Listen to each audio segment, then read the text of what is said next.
नमस्कार दर्शक बंधु मु वास्तुविद भागीरथी बिंधाणी और मोर वास्तु संदेश चैनल को आपको स्वागत करुच्ची। जो दर्शक बंधु मैंने मोर वास्तु संदेश चैनल देखते लाइक शेयर और सब्सक्राइब करूँ। आज आप देखिपुं कौन लिखाई सर्प कहीं गृह कि जगार देखा जाए। हाँ दर्शक बंधु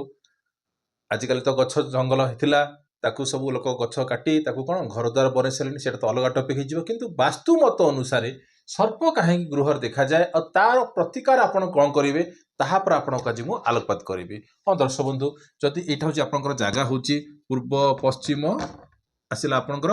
उत्तर दक्षिण ये आप जगह अच्छी तो आम कौन कहूँ जे वास्तुमत अनुसार जदि आपणकर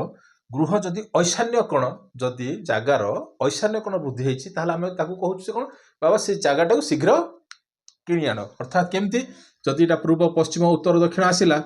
निश्चित रूपे कौन आसला आप जगह जब वृद्धि अच्छी आम कहूँ कौन जे ना ये जगह को आप किणी दिंतु अर्थात कौन आसला यहाँ आसला आपंकर पूर्व पश्चिम उत्तर दक्षिण तो ये जगह आप वृद्धि है आम कहूँ कौन ये जगह को किणी दिंतु जहाँफल आपको कौन हम ना सौभाग्य समृद्धि सब प्राप्त हम। किंतु मु कहे कौन जे जदि आप जगह भी अच्छी ये जगह भी आप कौन करेंगे ना 4 स्क्वायर बनइबे ये करेंगे किंतु सर्प कहीं देखा जाऊँगी तार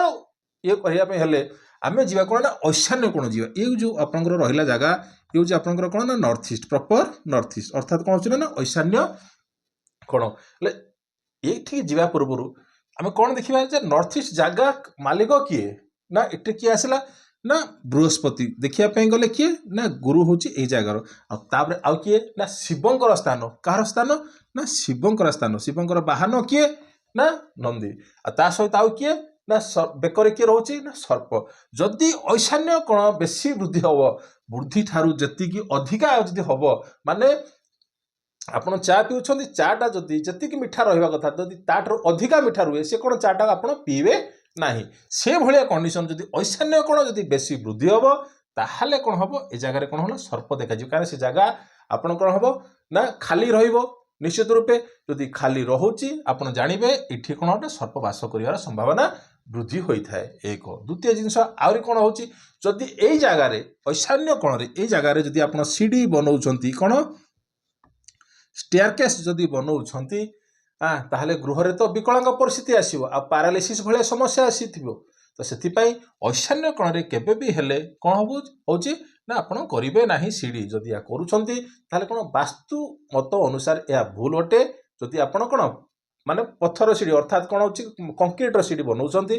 कौन वास्तु मत अनुसार यहाँ भूल अटे आ सर्प आसे कौन आपन को इंगित करे से तो कहीपे ना किंतु से आपको इंगित करे आपंकर किसी वास्तु दोष अच्छी गृह किसी वास्तु दोष अच्छी से आपन को इंगित कराइला आपन को आसला माने कौन आपन को जनईदेला आपन गृह किसी वास्तु दोष अच्छी से ठीक कौन होता ना सर्प देखा जाए बोले आप सर्प देखा जा कौन प्लस ना माइनस आप माने कौन निरूपण करूँ ता सहित जदि साउथ रे अर्थात कौन आसला ना दक्षिण दिग ये हूँ कौन आप दक्षिण दिगरे आम कहूँ कौन जे बड़ बड़ कोठा कर कि बड़ बड़ गछ लगातु आम ये सब जिन कहूँ वास्तुमत अनुसार हाँ लगे ठीक किंतु केते फुट्रे लगे ना 25-30 फुट पर लगातु केते 30 फुट पर जदि आप लगाउछंती ताहले सीटा ठीक किंतु तार कौन होची आप रक्षणाबेक्षण करंतु हाँ जहाँ भी किसी गछपत्र लगाउछंती तार किसी रक्षणाबेक्षण करंतु जदि साउथ रे अर्थात दक्षिण दिगरे एटा होची कार जगह ना जमर दिग एटा होची कौन ना जमर दिग आ ग्रह हिसाब रे कार ना मंगलर आउ कार ना मंगलर दिग तो यही जगार जदि आपणकर क्षीर जातीय वृक्ष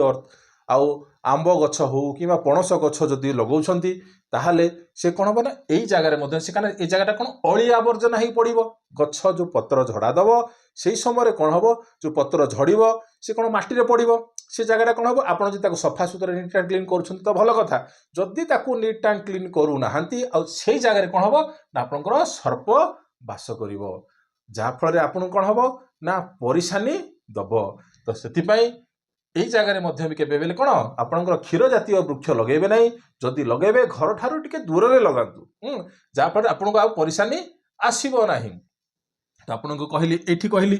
आपर आसब कौन जदि आपंकर साउथ वेस्ट अर्थात कौन आसला ना नैऋत्य कोण देखो गोटे गला ऐशान्य कोण गोटे आसला दक्षिण दिग नेक्स्ट आसो कौन ना नैऋत्य कोण क्या जगह ନୈಋତ୍ୟ କୋଣ ଜାଗା କାହାର ନା ରାହୁର ଜାଗା। ଆଉ କାହାର ନା ପିତୃଲୋକଙ୍କର ସ୍ଥାନ। ଏଇଟା ମଧ୍ୟ ବି ଇଏ ହେଉଛି କ'ଣ ଆପଣଙ୍କର ପିତୃଲୋକର ସ୍ଥାନ। ତ ପିତୃଲୋକଙ୍କ ସ୍ଥାନରେ କେବେ ବି ହେଲେ ଯଦି ଆପଣଙ୍କର ଉଇ ହୁଙ୍କା ଥିବ, କେବେ ବି ଅର୍ଥାତ୍ ମାନେ କ'ଣ, ଯଦି ଆପଣଙ୍କର ନୈଋତ୍ୟ କୋଣରେ ଉଇ ହୁଙ୍କା ଥିବ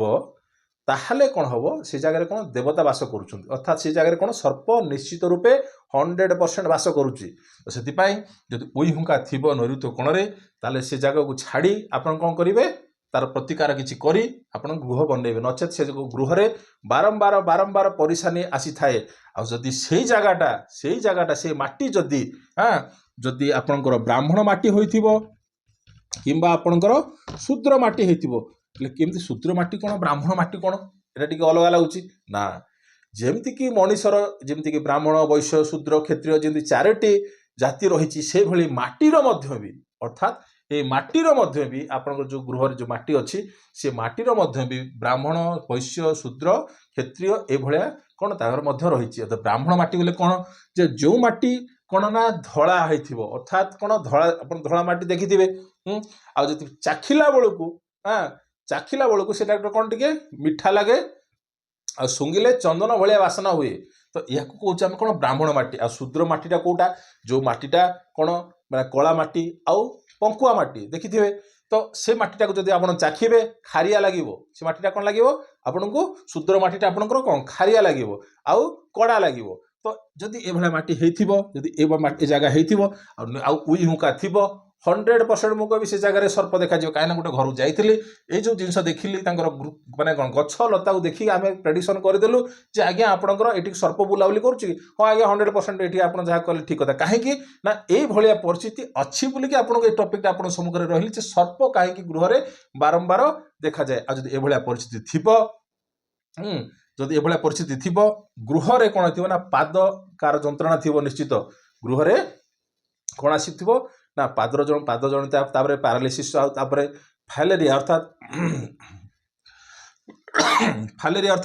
ଗୋଡ଼ ହାତ ଫୁଲି ଯାଇଥାଏ, ସେଭଳିଆ ରୋଗ ମଧ୍ୟ ଏଠି କ'ଣ ଦେଖାଯିବ। ସେଥିପାଇଁ ଏଇ ସବୁ ଜିନିଷକୁ କ'ଣ କରିବେ, ଆପଣ ଟିକେ କ'ଣ କରିବେ ନା ଏସବୁ ଜିନିଷ ଦେଖିବାକୁ ମିଳିଥାଏ। ତ ସେଥିପାଇଁ ଆଉ ତା ସହିତ ମଧ୍ୟ ଆଉ କ'ଣ ଦେଖିଥାଏ ନା ଯଦି ଆପଣଙ୍କୁ ଉଇ ହୁଙ୍କା ଥିବ, ଶତ୍ରୁ ଭୟ, ଚୋର ଭୟ, ଏସବୁ ଜିନିଷ ମଧ୍ୟ ସେଠି କ'ଣ ଦେଖେଇଥାଏ। ଯଦି ଆପଣଙ୍କର ଯଦି ଉଇ ହୁଙ୍କା ଯଦି ନୈଋତ୍ୟ କୋଣରେ ଅଛି ତ ତାକୁ କ'ଣ କରିବେ, ପୂଜାର୍ଚ୍ଚନା କରି, କ'ଣ ପୂଜାର୍ଚ୍ଚନା କରିବେ ନା ପ୍ରତି ମାସ ହଉ କିମ୍ବା ଆପଣଙ୍କର ବର୍ଷକୁ ଥରେ କ'ଣ ଆସୁଛି ନା ନାଗ ପଞ୍ଚମୀ ଆସୁଛି, ସେଦିନ କ'ଣ କରିବେ, କ୍ଷୀର ହଉ, ତାପରେ ଆପଣଙ୍କର ରହିଲା ଚିନି, ମିଶ୍ରି, ଏସବୁ ଜିନିଷକୁ କ'ଣ ମିଶ୍ରିତ କରି ନାଗ ପଞ୍ଚମୀ ଦିନ କିମ୍ବା ମାସରେ ଥରେ ଯେଉଁ ଆସୁଛି ଶୁକ୍ଲପକ୍ଷ ପଞ୍ଚମୀ ଦିନ ମଧ୍ୟ ବି ଶୁକ୍ଲପକ୍ଷ ପଞ୍ଚମୀ ଦିନ ତାଙ୍କ ନାମରେ ଆପଣ ଯଦି ଅର୍ପଣ କରୁଛନ୍ତି, ସେ ସର୍ପ କୁଆଡ଼େ ପଳେଇବ ଆପଣ ମଧ୍ୟ ବି ଜାଣିନଥିବେ। ଏମିତି ଯଦି କଣ୍ଟିନ୍ୟୁଅସ୍ ବେସିସ୍ରେ ଆପଣ ଯଦି କରୁଛନ୍ତି, ସେ ସର୍ପ ସେ ଜାଗା ଛାଡ଼ି ଦିଅନ୍ତି, ସେ ଜାଗାରେ ଆଉ ରୁହନ୍ତିନି। କାହିଁକିନା ତାଙ୍କୁ କ'ଣ ଦରକାର, ଯେଉଁ ଥିଲା ତାଙ୍କୁ ଯଦି ଆପଣ ଜଣଙ୍କୁ ପୂଜା କରିବେ, ଜଣଙ୍କୁ ଆପଣ ସମର୍ପଣ କଲେ, ସେମାନେ ଆପଣଙ୍କୁ କ'ଣ କରିବେ, ଆପଣଙ୍କୁ ସେ କ'ଣ କରିବେ, ରାସ୍ତା ଖୋଲି ଦିଅନ୍ତି। ତ ସେଥିପାଇଁ ଯଦି ଏଭଳିଆ ପରିସ୍ଥିତି କାହାର ଯଦି ଅଛି, ତାହେଲେ ଏଇ ଛୋଟିଆ ମୋଟିଆ ଉପାୟ କରି ଆପଣ କ'ଣ କରିପାରିବେ ନା ସର୍ପଠାରୁ କ'ଣ ମୁକ୍ତି ପାଇପାରିବେ। ତ ଏଇଟା ଥିଲା ଆଜିର ଟପିକ୍। ରହିଲି, ନମସ୍କାର।